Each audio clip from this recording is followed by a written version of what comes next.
Halo anak-anak ibu semua, bagaimana kabarnya hari ini nak? Semoga tetap semangat dan selalu sehat ya nak. Nah, pada pembelajaran kali ini kita akan belajar mengenai pemanfaatan dan pelestarian sumber daya alam. Nah, sumber daya alam dimanfaatkan menjadi 3 nak. Ada pemanfaatan tumbuhan, pemanfaatan hewan, dan pemanfaatan bahan alam. Pemanfaatan tumbuhan yaitu sebagai bahan makanan seperti buah, sayur, biji-bijian seperti beras, jagung, dan lain-lain. Yang kedua, sebagai pembuatan kertas dan perabotan. Nah, kertas dan perabotan dibuat dari kayu.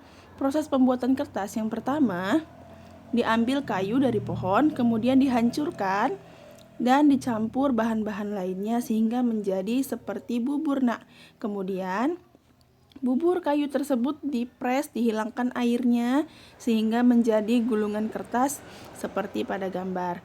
Nah, gulungan kertas ini kemudian dijilid, diberi warna hingga menjadi buku. Proses pembuatan kertas bisa juga dibaca anak-anak ibu di buku bacaan kita ya nak, di buku IESPS kelas 4 halaman 135. Nah, kemudian yang ketiga ada pembuatan kasur dan kain katun. Nah, ini dibuat dari tumbuhan kapas atau kapuk. Nah, prosesnya yang pertama, bunga kapas diambil. Kemudian seratnya itu dipintal menjadi benang. Nah, benangnya ditenun menjadi kain. Kain dibuat pola dan dijahit menjadi baju. Nah, baju kain yang terbuat dari kain katun itu biasanya bahannya bagus, dingin, dan menyerap keringat. Contohnya pada baju seragam sekolah anak-anak ibu. Nah, yang kedua ada pemanfaatan hewan. Yang pertama sebagai bahan makanan seperti daging ayam, daging sapi, telur, ikan, susu, dan lain-lain. Yang kedua ada pembuatan kain sutra. Nah, ini adalah gambar ulat sutra. Kain sutra itu nak berasal dari kepompong ulat sutra.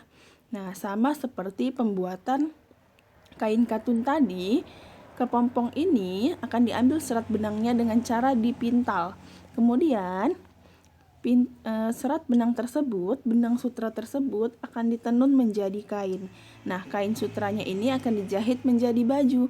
Nah, kain sutra ini memiliki nilai ekonomi yang tinggi. Jadi, sumber daya alam ulat sutra merupakan sumber daya alam yang harus kita lestarikan. Nah, kemudian yang ketiga ada pembuatan benang wol. Benang wol dibuat dari rambut domba.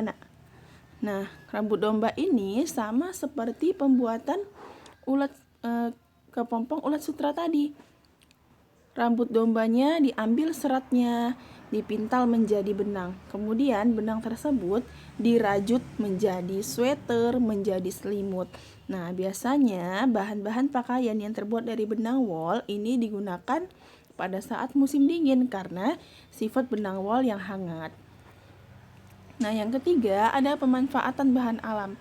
Yang pertama ada pemanfaatan batu bara, kemudian pengeboran minyak bumi, dan penambangan emas untuk perhiasan. Nah, ketiga penambangan ini nak harus memiliki izin. Mengapa? Karena prosesnya kalau tidak memiliki izin atau ilegal bisa merusak alam nak. Nah, kemudian ada tanah liat dan batu-batuan untuk bahan bangunan. Tanah liat digunakan sebagai pembuatan bahan baku batu bata yang biasanya digunakan untuk membangun rumah. Nah, pemanfaatan sumber daya alam yang berlebihan contohnya adalah penebangan pohon secara liar dan besar-besaran. Kemudian ada perburuan hewan secara liar dan penggunaan bahan bakar dan energi secara berlebihan. Nah, ini adalah contoh pengambilan sumber daya alam yang berlebihan ya nak. Pulau Kalimantan termasuk pulau yang paling banyak hutannya, dijuluki dengan paru-paru dunia. Artinya, saking banyaknya pohonnya, Pulau Kalimantan itu adalah sumber oksigen bagi dunia. Tapi seiring berjalannya waktu, semakin banyaknya penebangan secara liar, semakin banyaknya pohon-pohon yang ditebang untuk dijadikan tambang, dijadikan perumahan, maka hutannya pun semakin berkurang. Kita lihat ya nak, tahun 1950 pohonnya masih banyak, yang warna hijau itu dilambangkan dengan pohon. Kemudian seiring berjalannya waktu sampai tahun 2000, 2010, dan 2020 semakin sedikit pohonnya pada Pulau Kalimantan. Nah, apalagi di pulau-pulau yang lain juga semakin sedikit pohonnya. Nah, karena itu supaya lingkungan kita tetap terjaga, kita tidak boleh menggunakan sumber daya alam secara berlebihan. Nah, bagaimana cara menjaga lingkungan dan ketersediaan sumber daya alam agar tetap terjaga? Yang pertama, tidak mengambil sumber daya alam secara berlebihan. Yang kedua, berusaha mengembalikan keadaan lingkungan seperti keadaan lingkungan sebelum pengambilan sumber daya alam. Maksudnya, jika anak-anak ibu ambil pohon nih, nah, anak-anak ibu harus menanam kembali pohon yang baru. Yang ketiga, pengambilan sumber daya alam harus memiliki izin dan sesuai dengan ketentuan yang berlaku. Seperti Ibu bilang tadi, penebangan pohon secara liar dan ilegal itu tidak memiliki izin ya, Nak.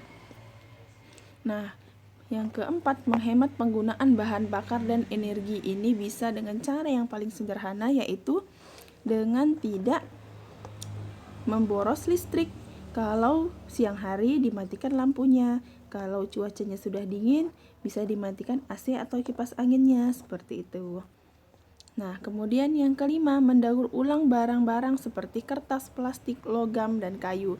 Nah, anak-anak ibu bisa lihat di YouTube, lihat di internet bagaimana proses mendaur ulangnya. Kertas bekas dibuat menjadi hiasan, bisa nak. Kemudian kayu-kayu bekas bisa dibuat menjadi hiasan dinding dan lain-lain. Nah, terima kasih ya nak telah menonton video pembelajaran Ibu Putri hari ini. Semoga anak-anak ibu semakin paham dan semakin pintar mengenai pemanfaatan sumber daya alam. Dan anak-anak ibu juga sama-sama menjaga lingkungan dan sumber daya alam kita. Tetap semangat belajar di rumah ya nak. Kalau ada materi yang kurang difahami atau ada yang ingin ditanyakan, anak-anak ibu bisa bertanya ke WA Ibu Putri. Salam sehat, terima kasih.